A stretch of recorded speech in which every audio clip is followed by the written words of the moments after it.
Tidak semua orang yang tersenyum di kantor benar-benar berpihak pada Anda. Dunia kerja sering disebut sebagai hutan sosial, di mana relasi tidak hanya dibangun dengan kompetensi, tetapi juga dengan permainan pengaruh yang kadang halus, kadang terang-terangan. Fakta menarik. Sebuah penelitian yang dibahas dalam buku The Gaslight Effect karya Robin Stern menunjukkan bahwa gaslighting tidak hanya terjadi dalam hubungan personal, tetapi juga sangat subur dalam ekosistem profesional. Ironisnya, sebagian besar korban baru menyadari bahwa dirinya dimanipulasi setelah kerusakan psikologis terjadi. Dalam kehidupan sehari-hari, manipulasi di tempat kerja bisa muncul dalam bentuk sederhana. Atasan yang membuat Anda merasa selalu salah, rekan kerja yang menggeser kesalahan ke pundak Anda, atau bahkan budaya organisasi yang menormalisasi beban kerja tidak sehat. Semuanya tampak biasa pada awalnya. Tapi jika dicermati, pola itu membentuk jebakan psikologis yang membuat banyak orang terjebak dalam rasa bersalah dan kehilangan kendali. Mari kita bongkar satu persatu. Bagaimana bentuk manipulasi itu bekerja? Dan mengapa begitu banyak orang yang tidak sadar telah mengalaminya? Pertama, gaslighting halus dari atasan. Robin Stern dalam The Gaslight Effect menegaskan bahwa gaslighting di kantor biasanya terselubung. Atasan bisa membuat bawahan mempertanyakan kemampuan sendiri dengan komentar yang seolah konstruktif, padahal merendahkan. Contohnya, seorang manajer berkata, "Kamu benar-benar yakin ini hasil terbaikmu?" Meski terdengar biasa, kalimat itu membuat karyawan ragu, bahkan pada hal-hal yang sebenarnya ia kuasai. Dalam jangka panjang, korban akan merasa tidak kompeten, kepercayaan diri hancur, padahal performa sebenarnya baik-baik saja. Dampaknya tidak hanya pada kinerja, tetapi juga kesehatan mental. Inilah permainan psikologis yang sering dipakai untuk mempertahankan dominasi. Membongkar pola semacam ini butuh kesadaran kritis. Di sini, konten eksklusif Logika Filsuf bisa membuka banyak wawasan tentang cara menghadapi bias kognitif dan tekanan psikologis semacam ini, tanpa jatuh ke dalam perangkap rasa bersalah yang tidak perlu. Kedua, kredit atas pekerjaan orang lain. Dalam Snakes in Suits karya Paul Bobiak dan Robert Harry, dibahas bagaimana tipe psikopat korporat sering mencuri kredit kerja tim demi menaikkan citra pribadi. Di rapat mingguan, mereka dengan lihai menyisipkan kalimat, "Yah, itu ide yang saya dorong kemarin." Padahal, kontribusi mereka fenomena ini merusak semangat kolektif. Anggota tim yang asli berkontribusi merasa tidak dihargai. Sementara si manipulator terus naik ke posisi strategis, organisasi seringkali menutup mata karena melihat hasil akhir, bukan proses. Jika pola ini dibiarkan, budaya kerja menjadi toksik. Alih-alih kolaborasi sehat, yang lahir adalah persaingan culas. Disinilah pentingnya membangun budaya dokumentasi kerja yang jelas agar hak intelektual individu terlindungi.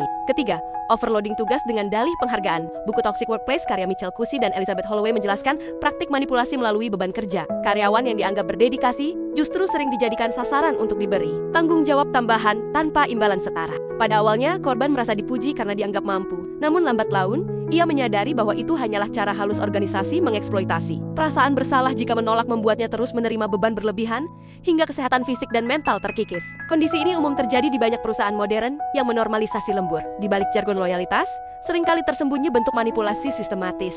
Keempat, silent treatment rekan kerja. Dalam The Verbally Abusive Relationship karya Patricia Evans, dijelaskan bagaimana kekerasan psikologis tidak selalu berupa kata-kata kasar, melainkan juga melalui diam yang disengaja. Di kantor, ini bisa berupa rekan kerja yang sengaja mengabaikan pesan atau tidak membagikan informasi penting. Silent treatment membuat korban merasa terisolasi. Ia mulai meragukan dirinya sendiri, bertanya-tanya apakah telah melakukan kesalahan. Padahal, itu adalah strategi untuk mengendalikan dinamika sosial dan menunjukkan siapa yang punya kuasa dalam kelompok. Efeknya, produktivitas tim hancur karena komunikasi terhambat. Ironisnya, banyak organisasi tidak melihat ini sebagai masalah serius, karena diam sering dianggap netral, padahal syarat makna manipulatif. Kelima, pujian yang diselipi kontrol. Harriet Bricker dalam Who S Pulling Your Strings membahas bagaimana pujian bisa dipakai untuk memanipulasi. Misalnya, seorang senior berkata, "Kamu paling bisa dipercaya untuk lembur, makanya saya selalu pilih kamu." Sekilas terdengar apresiatif, tapi sebenarnya itu jebakan untuk menormalisasi beban yang tidak adil. Pujian jenis ini mengikat korban dalam citra diri yang sulit ditolak. Menolak berarti menghancurkan reputasi baik yang sudah melekat. Akhirnya, korban terus tunduk, merasa ada beban moral untuk selalu memenuhi ekspektasi manipulatif tersebut. Dalam hubungan kerja, ini berbahaya karena menciptakan sistem di mana orang bekerja bukan karena kesepakatan sehat, tetapi karena rasa takut kehilangan label positif.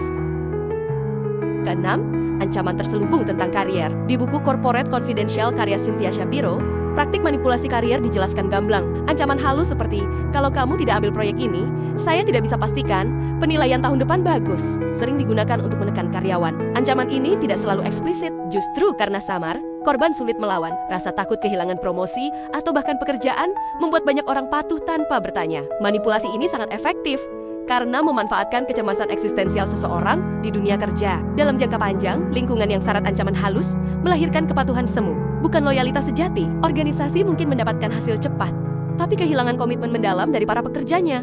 Ketujuh, normalisasi budaya toksik. Di The Fair Free Organization karya Paul Brown, John Kingsley, dan Sue Peterson, dijelaskan bahwa budaya kerja berbasis ketakutan adalah bentuk manipulasi kolektif. Ketika organisasi menormalisasi tekanan, teriakan, atau bahkan penghinaan sebagai cara memacu kinerja, maka sebenarnya yang terjadi adalah gaslighting massal. Karyawan mulai merasionalisasi perlakuan buruk. Mereka berkata pada diri sendiri, mungkin ini cara terbaik agar saya berkembang. Padahal, realitasnya adalah pelecehan psikologis yang dilegalkan. Normalisasi ini adalah bentuk manipulasi paling berbahaya. Karena dilakukan secara sistemik, korban tidak merasa sedang ditindas. Justru menganggap itu wajar. Itulah puncak keberhasilan manipulasi.